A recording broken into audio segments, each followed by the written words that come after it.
Olá, amigos e irmãs da Igreja Batista Moriá. Meu nome é Letícia e essa aqui é minha irmãzinha Lívia. Eu e ela viemos trazer uma palavra do versículo sobre fé, que diz: estejam vigilantes, mantenham-se firmes na fé, sejam homens de coragem, sejam fortes. 1 Coríntios 16:13. Agora convidamos todos para assistir o culto. Então vamos lá.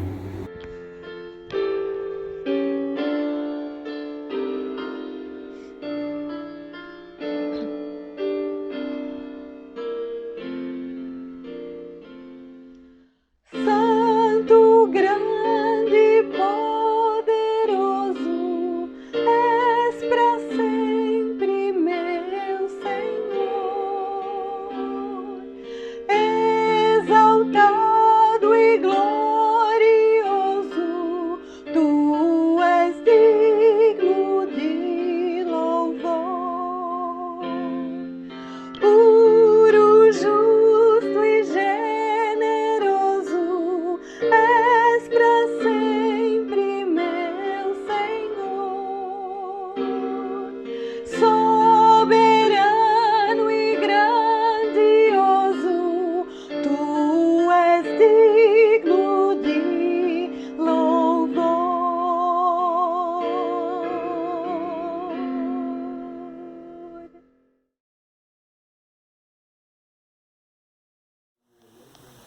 Irmãos, esse é o momento de orar.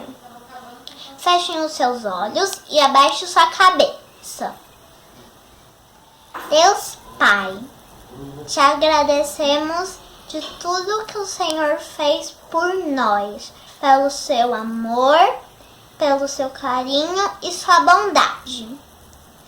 Te pedimos que cuide das crianças, dos doentes, e que retorne às aulas, às escolas, às igrejas. Te pedimos perdão de todos os nossos pecados. Em nome do Senhor Jesus. Amém.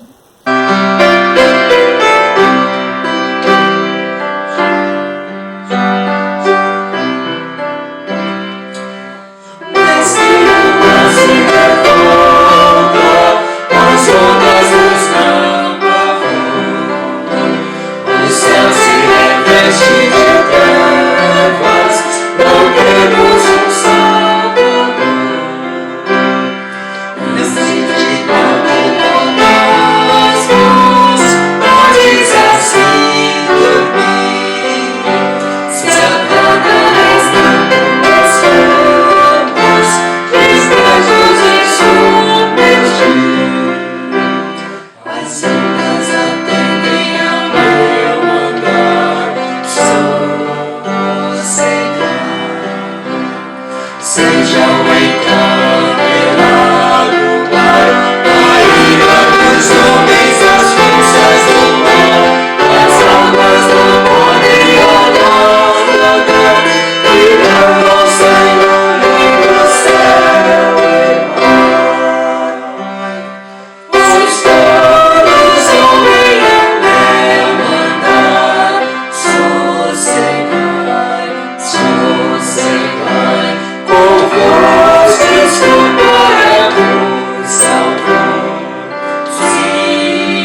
Olá, irmãos da Igreja Evangélica Batista Moriá e a todos quantos nos acompanham neste canal.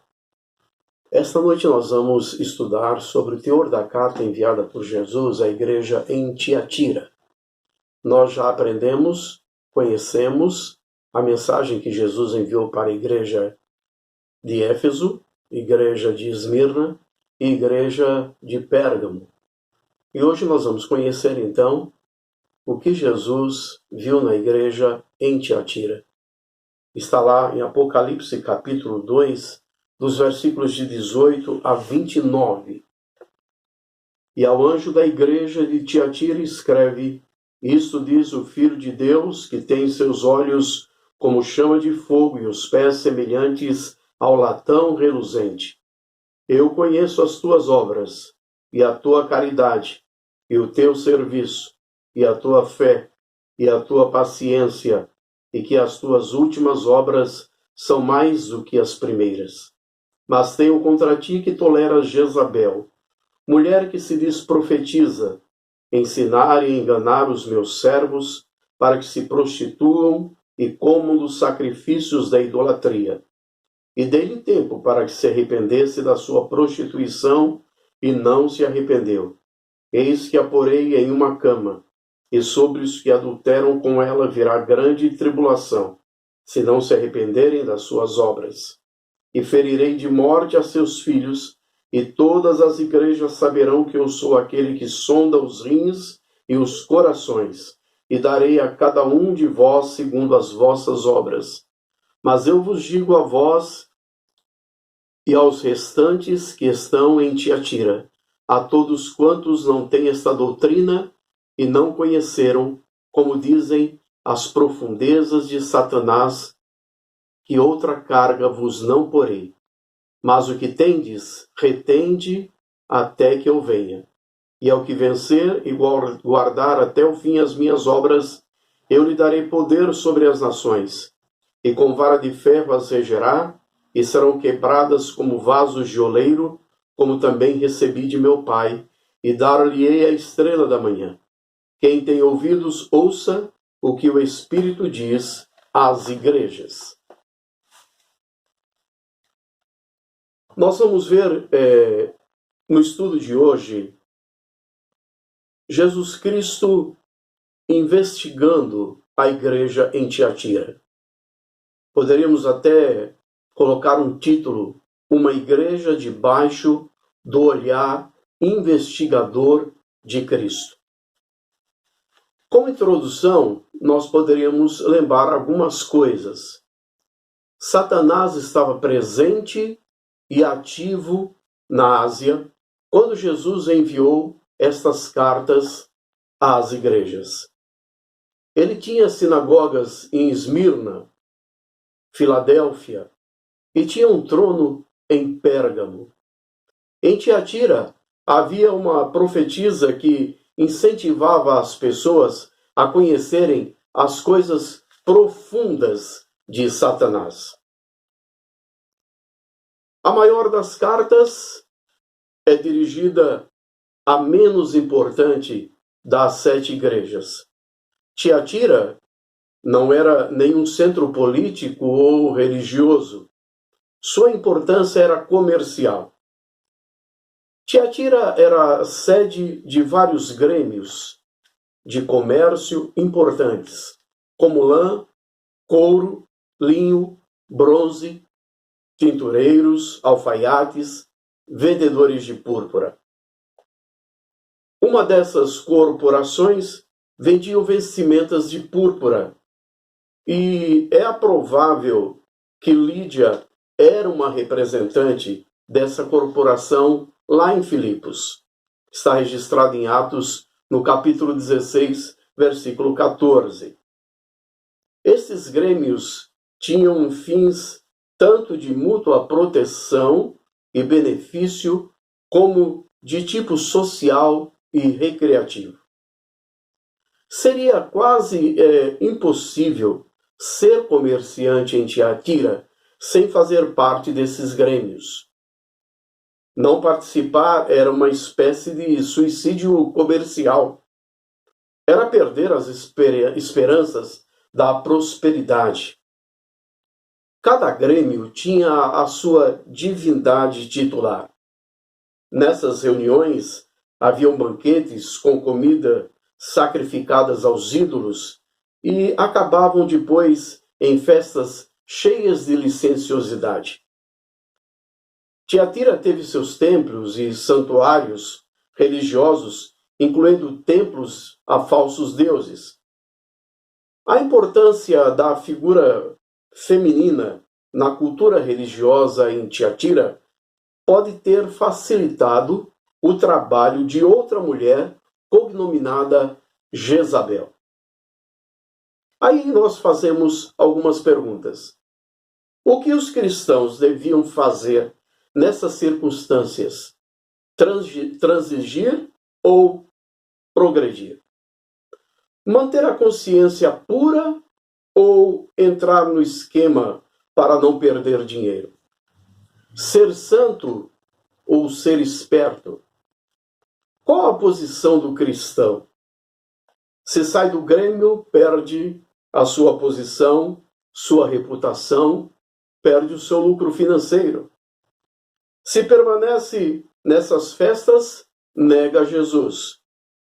Nessa situação, Jezabel, ela fingiu saber a situação. Disse ela: para vencer a Satanás, é preciso conhecer as coisas profundas de Satanás. Não se pode vencer o pecado sem conhecer profundamente o pecado pela experiência. É dentro dessa cultura que está a igreja de Tiatira. Era uma igreja forte, era uma igreja crescente. Aos olhos de qualquer observador, parecia ser uma igreja vibrante, amorosa, cheia de muitas pessoas. Vamos observar como Jesus vê essa igreja. Ele vê como uma igreja dinâmica sob a sua apreciação. E neste tópico nós podemos mostrar outras divisões. Primeiro, Jesus se apresenta como aquele que conhece profundamente a igreja. Versículo 19, versículo 18 diz assim: ao anjo da igreja de Tiatira escreve: isto diz o Filho de Deus, que tem seus olhos como chama de fogo e os pés semelhantes ao latão reluzente. 19. Eu conheço as tuas obras e a tua caridade e o teu serviço e a tua fé e a tua paciência, e que as últimas obras são mais do que as primeiras. Jesus não está apenas no meio da igreja, ele também anda no meio da igreja, ele conhece as obras da igreja, conhece as tribulações, bem como o lugar em que a igreja está. Diz o texto que os seus olhos são como chama de fogo. Ou seja, ele vê tudo, conhece tudo e sonda a todos. Nada escapa ao seu conhecimento. Ele conhece as obras, conhece as intenções. Cristo se apresenta assim porque muitas práticas vis estavam sendo toleradas secretamente dentro da igreja. Mas ninguém pode esconder do olhar penetrante e onisciente de Jesus. Vamos lembrar de Pedro. Pedro não pôde apagar da sua memória o olhar penetrante de Jesus. Jesus esquadrinha o coração e os pensamentos. O texto do Salmo 139 diz: sonda-me, ó Deus, e conhece os meus pensamentos. No dia do juízo, ele vai julgar os segredos dos homens. O segundo tópico, Jesus se apresenta como aquele que distingue dentro da igreja as pessoas fiéis e as pessoas infiéis. O versículo 24. Mas eu vos digo a vós e aos restantes que estão em Tiatira, a todos quantos não têm esta doutrina e não conheceram, como dizem, as profundezas de Satanás, que outra carga vos não porei. Numa mesma comunidade haviam 3 grupos: os que eram fiéis, os que estavam tolerando o pecado e os que estavam vivendo no pecado. A igreja, em um determinado momento, ela está bem, ela está em perigo e ela também está mal. E Jesus pode distinguir uns dos outros. Numa mesma igreja, há gente salva e há gente perdida. Há joio e trigo. Um terceiro subitem. Jesus se apresenta como aquele que reconhece a alegria e elogia as marcas positivas da igreja. O versículo 19 vai falar: eu conheço as tuas obras, a tua fé, teu amor, o teu serviço, a tua paciência, e que as tuas últimas obras são mais do que as primeiras. A igreja era operosa, havia trabalho, havia labor. A igreja era marcada por amor. A igreja possuía muitas virtudes, entre elas o amor, exatamente o que faltava na igreja em Éfeso. A igreja era marcada por fé, confiança em Deus. A igreja era marcada pela perseverança, paciência triunfadora. A igreja passava pelas provas com firmeza. A igreja estava em franco progresso espiritual, ou seja, as últimas obras da igreja eram mais numerosas do que as primeiras. Essas marcas eram do remanescente fiel e não da totalidade dos membros. Vamos observar o segundo ponto de como Jesus vê a igreja em Tiatira. Uma igreja tolerante ao pecado sob a reprovação de Jesus. O versículo 20 diz assim: mas tenho contra ti que toleras Jezabel, mulher que se diz profetiza, ensinar e enganar os meus servos para que se prostituam e comam dos sacrifícios da idolatria. Antes de Jesus reprovar a falsa profetisa, Jesus reprova a igreja. Tiatira estava crescendo, por isso Satanás procura corromper o seu interior em vez de atacá-la de fora para dentro. Jesus reprova a igreja por ser tolerante com o falso ensino e com a falsa moralidade. Enquanto Éfeso não podia suportar os homens maus e os falsos ensinos, Tiatira tolerava uma falsa profetisa chamada Jezabel. Essa falsa profetisa estava exercendo uma influência tão nefasta na igreja como Jezabel tinha exercido em Israel. Foi Jezabel que introduziu em Israel o culto pagão a Baal e misturou religião com prostituição. Ela não só perseguiu os profetas de Deus, mas também promoveu o paganismo. Esta segunda Jezabel estava induzindo os servos de Deus ao pecado. Pregava que os pecados da carne podiam ser livremente tolerados. A liberdade que ela pregava era uma verdadeira escravidão. A tolerância da igreja com o falso ensino provoca a ira de Jesus. A igreja abriu as portas para essa mulher. Ela induzia os crentes ao pecado.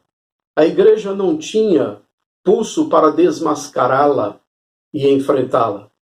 Havia transigência moral dentro da igreja, acordo com o erro por meio de concessões de parte a parte.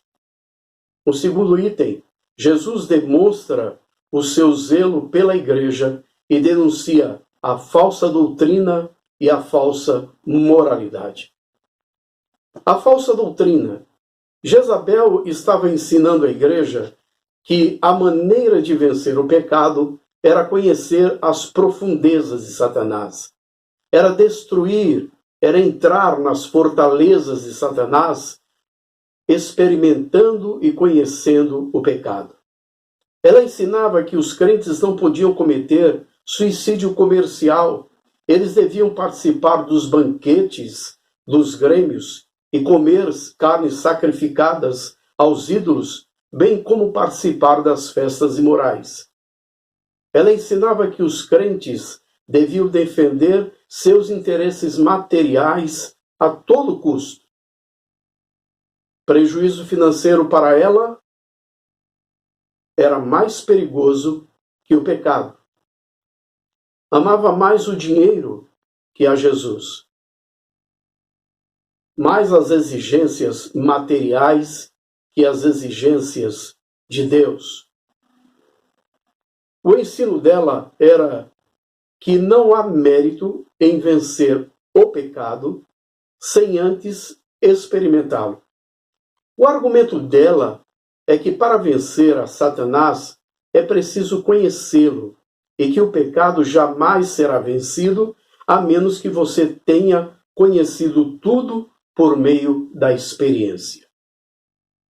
Esta era a falsa doutrina ensinada por esta mulher, Jezabel. E a falsa moral. A proposta de Jezabel era oferecer uma nova versão do cristianismo. Um cristianismo liberal, sem regras, sem proibições, sem legalismos.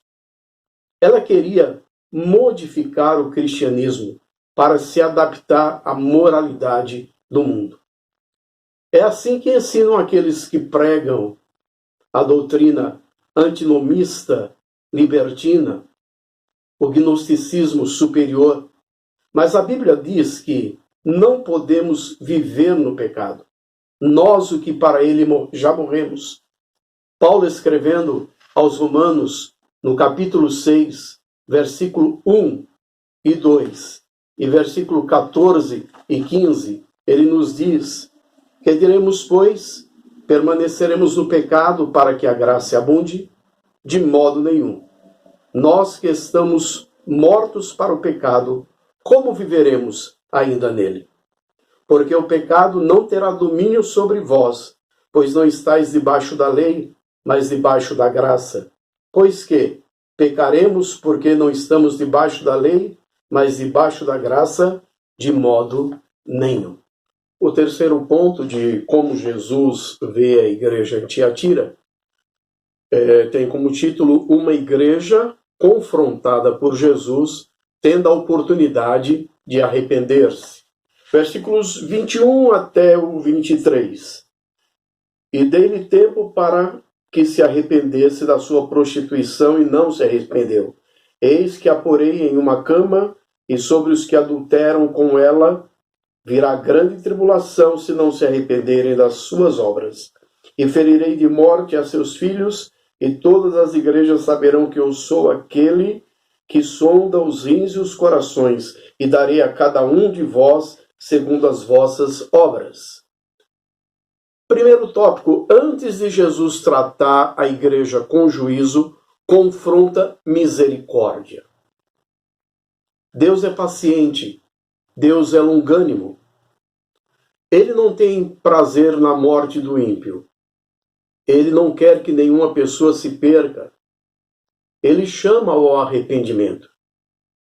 Ele dá para que o pecador tenha tempo de se arrepender. Cada dia é um tempo de graça.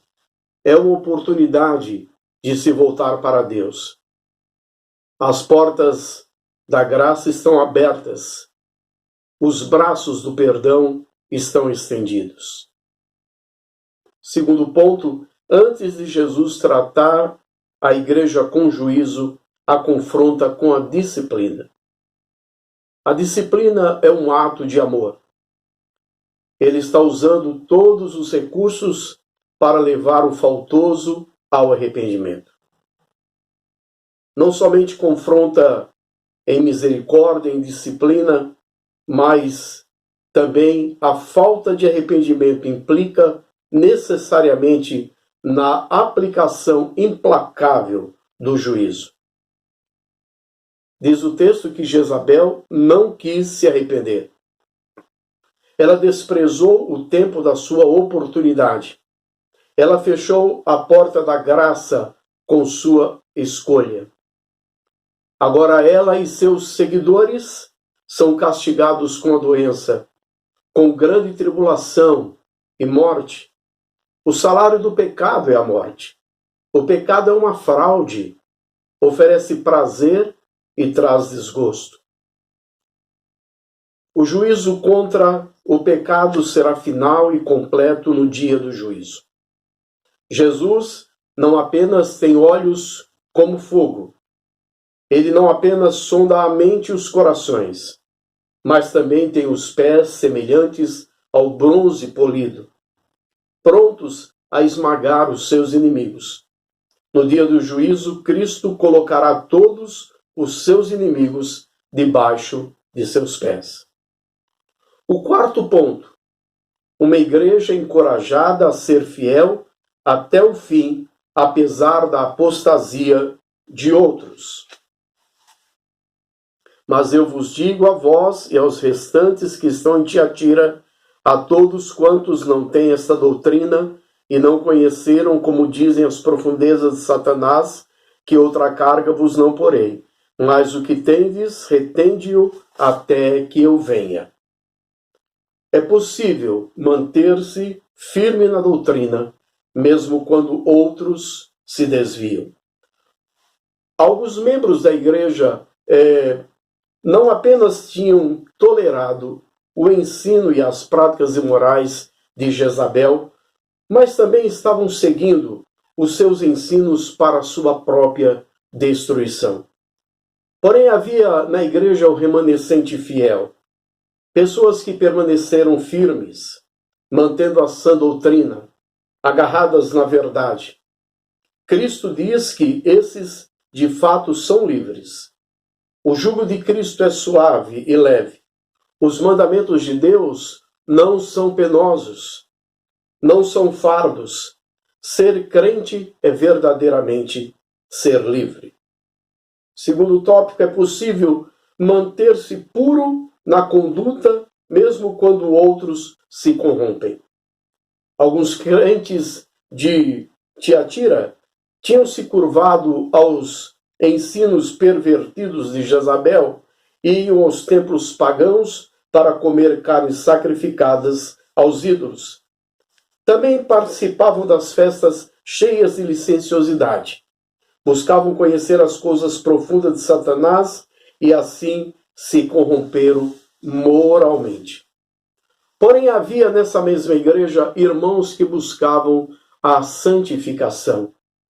A santidade de vida e de caráter é uma marca da igreja verdadeira. A santidade não é apenas a vontade de Deus, mas o seu propósito. Deus nos escolheu para sermos santos. Sem santificação, ninguém verá o Senhor. Eles se apartaram do mal e viviam em novidade de vida. Se o propósito de Deus é nossa santidade, o propósito de Satanás é frustrar tal propósito. Ele está sempre procurando induzir os crentes a pecar. Terceiro subitem: é preciso entender que já temos tudo em Cristo para uma vida plena. Um dos grandes enganos de Satanás é induzir os crentes a pensar que precisam buscar novidades para terem uma experiência mais profunda com Deus. A verdade de Deus é suficiente. Não precisamos de mais nada. Tudo está feito. O que precisamos não é de novidades, de buscar fora das Escrituras coisas novas, mas conhecer o que Deus já nos deu. Nos apropriarmos das insondáveis riquezas de Cristo. A provisão de Deus para nós é suficiente para uma vida plena até a volta de Jesus. Precisamos permanecer firmes e fiéis, observando essa herança até o fim. E como último ponto, uma igreja recompensada pela sua vitória ao permanecer fiel ao Senhor até o fim. E ao que vencer e guardar até o fim as minhas palavras, eu lhe darei poder sobre as nações, e com vara de ferro as regerá, e serão quebradas como vasos de oleiro, como também recebi de meu Pai, e dar-lhe-ei a estrela da manhã. O vencedor é o que guarda até o fim as obras de Jesus. Perseverança é a marca dos santos. O vencedor vai julgar os ímpios e reinar com Cristo. Os santos julgarão o mundo, como Paulo escreveu em 1 Coríntios 6, versículo 2. Vamos reinar com Cristo. Aqueles que perdem a vida por amor a Cristo encontram a verdadeira vida, mas aqueles que querem ganhar a vida perdem. O vencedor vai conhecer não as coisas profundas de Satanás, mas as coisas profundas de Cristo. Os salvos receberão a estrela da manhã, vão conhecer a Cristo, a estrela da manhã, na sua plenitude. Cristo é a nossa herança, Cristo é a nossa riqueza, a nossa esperança. Vamos vê-lo face a face, vamos servi-lo eternamente. Ele será nosso prazer e o nosso deleite para sempre. Cristo é melhor que os banquetes do mundo. Só Ele satisfaz nossa alma. Como conclusão, tomo o versículo 29, que diz: quem tem ouvidos, ouça o que o Espírito diz às igrejas. Esta carta não foi apenas para Tiatira, ela também é para nós hoje, Igreja de Cristo. Que Deus nos dê ouvidos para ouvir o que Deus está falando. Que possamos estar sempre firmados na palavra de Deus, para não sermos levados por vãs doutrinas, para não ser levados sobre o ensino de Jezabel, onde observamos em muitas igrejas, pseudas igrejas de Jesus Cristo. Que Deus nos abençoe a todos e a cada um dos irmãos. E que a graça do nosso Senhor Jesus Cristo, que o amor de Deus Pai e a comunhão e as consolações do Espírito Santo estejam com cada um de vós. Amém.